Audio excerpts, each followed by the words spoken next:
Class, initially I said, oh, I wouldn't do the resistance, but I started thinking maybe I better go through the resistance with you instead of having you read on it. Okay, here are the formulas, but we did this in the cardiovascular: flow, Ohm's law, resistance. So let's just go through a few things. Okay, when it comes to respiratory, resistance to airflow and respiratory is composed of three individual resistances: airway resistance, pulmonary resistance, and chest wall. I'm not really interested in chest wall. That's a little bit above you. The airway resistance is resistant of the entire airway system from the tip of the nose all the way down to the alveoli. Pulmonary resistance is the resistance of the lungs and airways combined. Okay? So in other words, this one here are the airways and lungs, whereas this one up here includes everything from the nose and mouth. All right, but anyway, going a little further, 25 to 40% of total resistance is located in the upper airways: nose, mouth, oropharynx. So that means the other part would be located further down. It would be thought of that the greatest resistance in the airways should be in the smaller airways, since their diameters are small. Remember that resistance equal 8 nu L of pi r to the fourth, and r was the radius. So you would think that the radius would give the greatest resistance, and that would be normal. But the medium airways are really the ones. Why? The reason for this, the cross-sectional, you would think the smaller, shall I say, is actually the medium. Like you say, you would think that it would be in the smaller because they have a smaller radius. But it's the medium-sized one. Why? Because the small ones have a high cross-sectional area, thus the velocity of flow is low. Remember our equation? Velocity of flow was rate of flow divided by cross-sectional area. And the smaller airways are in parallel. Remember, a parallel arrangement gives less total resistance than that in series. Okay, so in other words, the median airways are smaller than the large ones. They are in series, so that takes care of that, and their crossing area is less.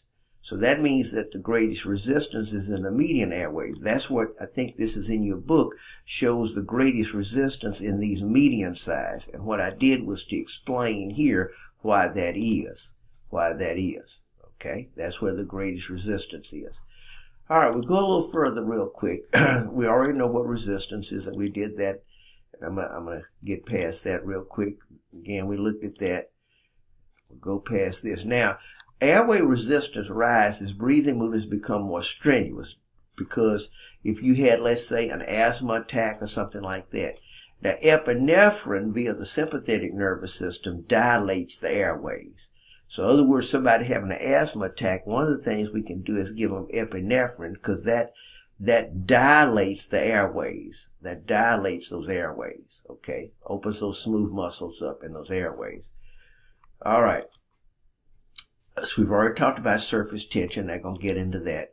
So lung compliance, we talked about. What were the two things that contributed to lung compliance? The surface tension of water and the elastic fibers. The surface tension of water and the elastic fibers. And see, here's that surface tension. And what did we say combats that? Surfactant. The other thing that combated it, though, was to have that peak pressure, to have that residual volume. Because remember, we said this was not enough. All right. So we go further. We talked about that. Determined by so in other words, surface tension of water and the elastic fibers. Factors that can diminish lung compliance. Scar tissue can do it. You can't stretch it as easily. Blockage, of course. Reduced production of surfactant would mess with you. Okay. All right. What's this here? Factors that diminish. Deformities of the thorax. If you had a problem and you had a thoracic problem where the bones were misaligned, or even the spine, you had a scoliosis or kyphosis, hunchback, you could do it. Ossification of the costal cartilage. Now, I don't know if you remember, but in the skeleton, you had that costal cartilage, okay? And let me see if I can pull up. I don't know if I can real quick. Now, I'm going to open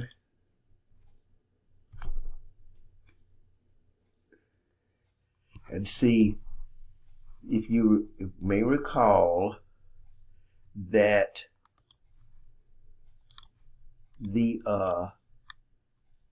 that's part of the axial skeleton. The axial skeleton would be those ribs. Let's see if I can pull that up real quick. Okay, we're going to come down here. See if I can find the rib cage here. All right, coming in on the ribs. Oh boy. If you recall, that's the vertebral column, that in the skeleton, here's the sternum. Okay, here's it. Think I found it. That right there is cartilage, and it becomes bone later in life, around the 50s and 60s. So when you're young, you have a very compliant chest wall, because this is cartilage. As you get older, this starts to ossify and become bone. The xiphoid does too. That's why in CPR, if a person is 60-something, you do CPR, you'll crack some of those ribs. But a person like 20, you won't, because you got this cartilage. Okay? So when you look at that, then you can see if you have ossification of that costal cartilage, the chest wall compliance could be messed with because you couldn't spring it out. Then, of course, the other thing would be paralysis of the intercostal muscles, which could, and see, that's where tetanus comes in. People call tetanus lockjaw, but really what it is, and that's true too, because that Clostridium tetani messes with the skeletal muscles at the neuromuscular junction area. Remember acetylcholine's neurotransmitter? But what really happens is, yeah, you could lock the jaw, but we could feed you. But it's those respiratory muscles.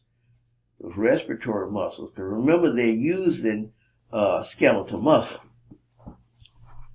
Okay. So that's what we're looking at there when we talk about this particular aspect there.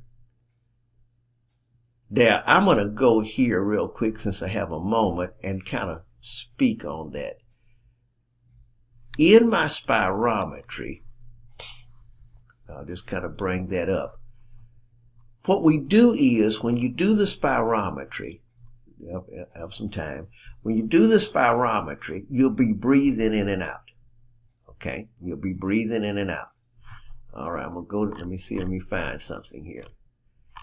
And when you're doing the spirometry, two of the things we'll do, we'll say take a deep breath. We want to bring it all in, and then we're going to do a vital capacity. Remember, the vital capacity was the whole thing, everything you could bring in and blow out. So what you would do is kind of loosen up the lungs.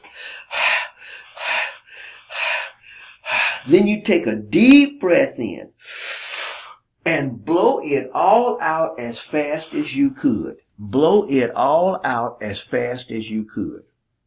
Okay, now, the machine would do this.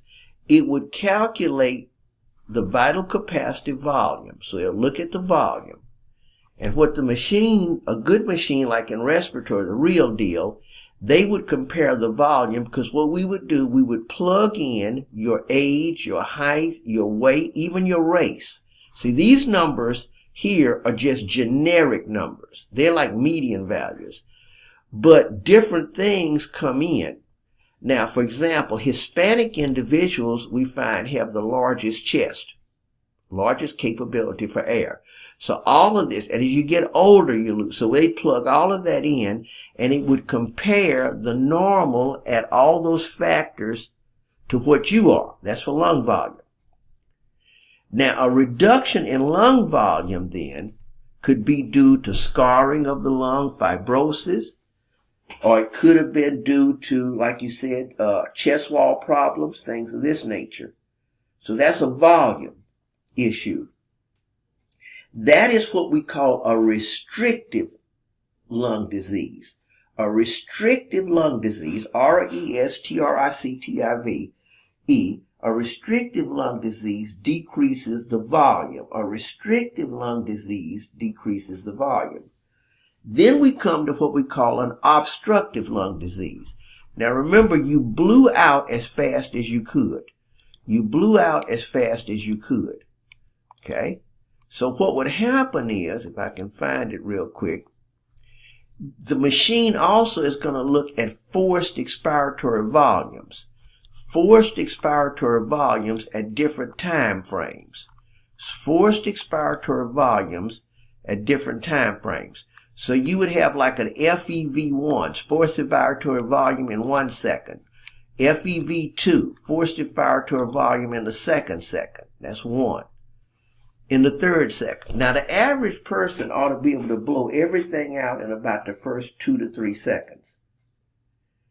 If for some reason the forced expiratory volume is slow, that means there's an obstruction. If for some reason you can't blow it out fast enough, that means there's an obstruction. That means that's an obstructive lung condition. Obstructive. Then we would look at what we call the forced expiratory flow. I don't know if I have that here. The forced expiratory flow. And what the forced expiratory flow, these are flow rates. What the forced expiratory flow would say, it would be like, let's say a 25%, 75%. I'll just throw that in. That means the machine would look at the first 25% of air that came out and calculate the flow rate, and then look at the other that came out, the 7 that came out. If the first came out slow, then that means you have an upper airway obstruction. If the first comes out fast, but the latter part comes out slow, that means a lower airway obstruction. So an upper airway obstruction could be, let's say, like asthma. A lower airway obstruction could be like bronchitis and emphysema.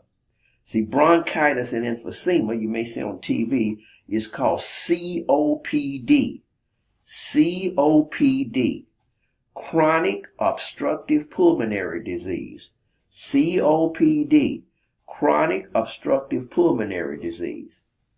That's emphysema and bronchitis. Most people that have that smoke. Asthma is what we call a reactive airway disease. That's up in the main stem bronchi and so forth. That's a reactive airway disease. It can be genetic and everything. Therefore, stress and other things can induce an asthmatic attack in those individuals prone to asthma. So I'm just showing you spirometry can be used to diagnose upper airway, can be used to evaluate obstructive lung diseases where the flow rate is bad versus restrictive lung diseases where the volumes are bad. Okay?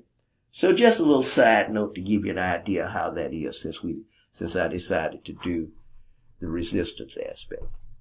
All right, now we're going to close this, and then I'm going to open Respiratory 2. So my next one will be Respiratory 2, and we'll start on that Respiratory 2 PowerPoint in your A&P 2 section. Okay, thank you.